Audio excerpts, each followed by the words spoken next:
maybe it's just me that I'm tuned towards this, or that I'm geared towards this. But more and more people are finding me with the very deep desire to find their right partner, the one that really completes them.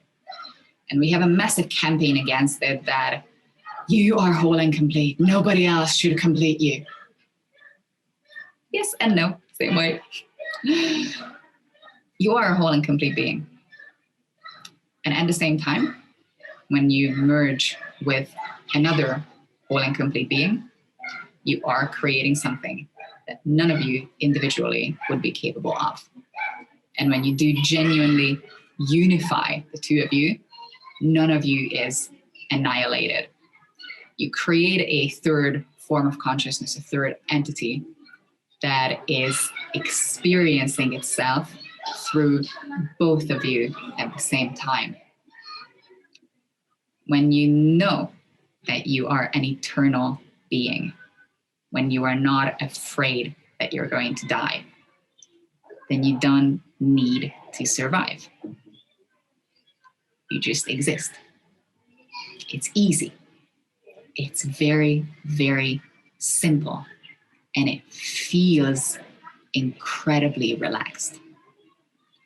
Instead of dopamine agitated, it feels oxytocin open.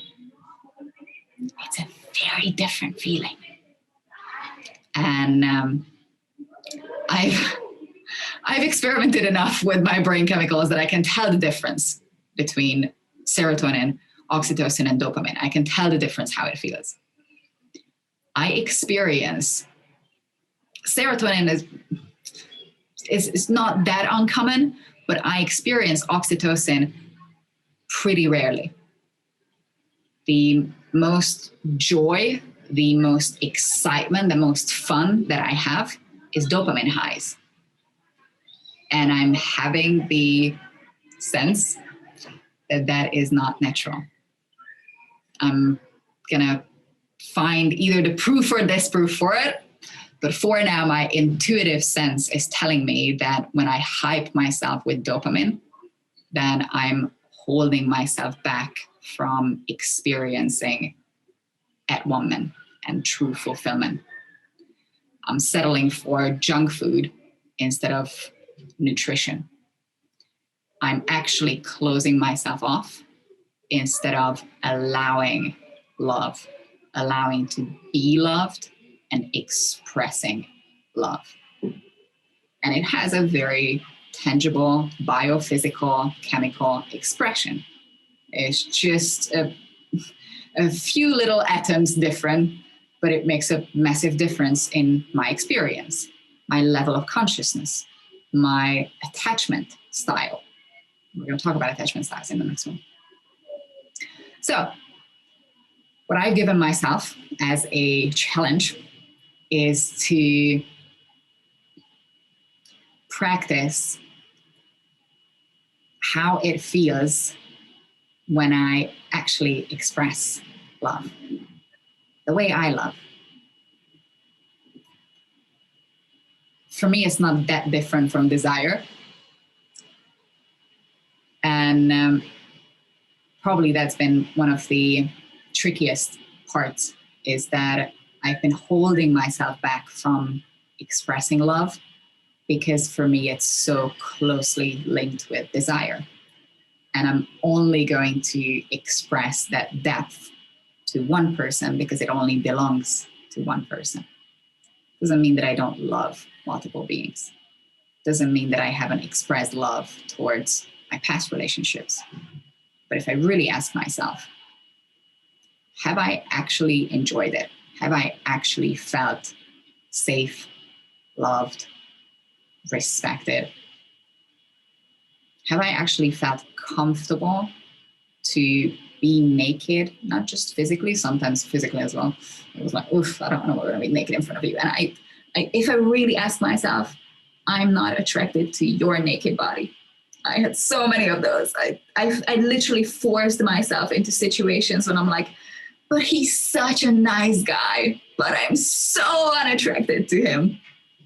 And I'm not saying that I regret those situations, but I have some cellular memory that I wish to clear about it.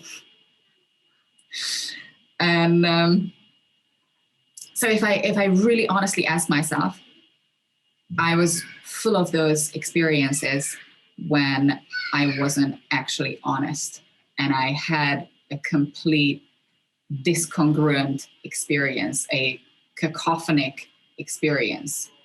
My body was saying one thing, and my mind, I should be doing this way. My body was saying one thing, and my mind was saying something else. My mind justified it that pain is actually good for you, or that you are stronger if you surpass this pain, or if you go beyond this pain, or somehow it's a virtue or a value if you just feel the fear and do it anyway.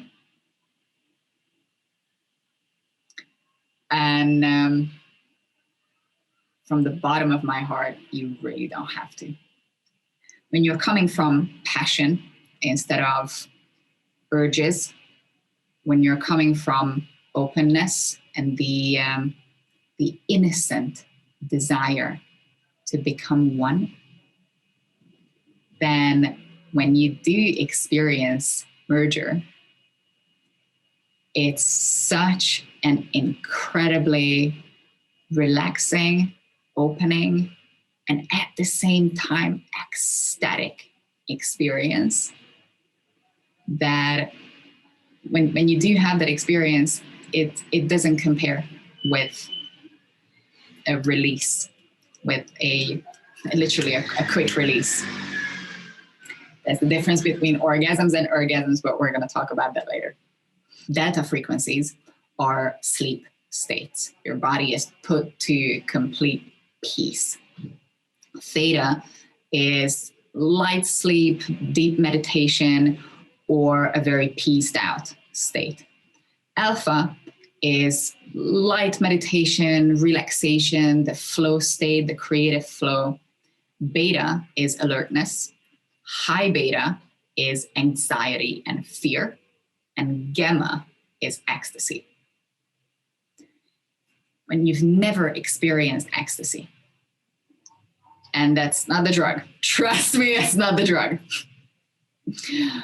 When you've never experienced at-one-ment, but you've only experienced this chemical annihilation of the ego, this electric shock, that quite literally your system is jolted through pain so that it gets to have this release. That's not ecstasy. Ecstasy is this soft, it's like walking on clouds feeling when there's no muscle contraction, no pain, none whatsoever, no fear, none of that. It's just a gentle, I want to use the word permanent because it feels like it's a permanently static state. And at the same time, it's the most elevated and excited state that you've ever experienced. Fear doesn't have that static peace. It only has agitation at such high frequencies, at such high levels that when you release that high frequency, it's a finally feeling instead of a melting into a peaceful, harmonious, ecstatic state. When you come together in that relationship, not necessarily children, but when you come together in that relationship, the relationship itself exists as a separate entity. You might have recognized that you might be completely different with different people. You might act completely differently with different people. You're a different version of yourself. You're a different sense of self. When you meet that person who is the closest to you, you are expressing yourself in a way that you don't express with anybody else. It's not just a relationship. You are showing something to that person that you don't show to anyone else. Mostly because there's so much certainty in a relationship like that. There's absolutely no question whether you love, respect, and trust each other. There is utmost trust, utmost respect, and pure, such joy-based, freedom-based, unadulterated love between the two of you that games, drama, jealousy, inconsistencies, that some days I do love you, some days I don't love you, they just completely go away. You don't need to be validated that the person still loves you. You don't need to force it out of them that they should comply. You live in co-resonant harmony. You communicate with each other on more than one levels, not just on a physical, not just on an emotional, not just on a mental level. You also can feel how the other person is feeling. It's not that you are becoming the same person. You still retain your individuality, and at the same time, you make space for your partner.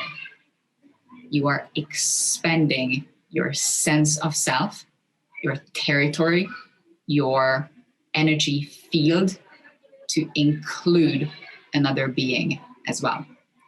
It's quite literally an expansion of consciousness, because your consciousness is not just your mental consciousness, it's also your bodily consciousness.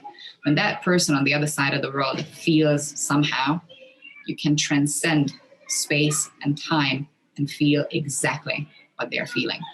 You can communicate with that being because you've established a harmonic resonance between the two of you that allows for a return back to source, which on a quantum physical level, it's like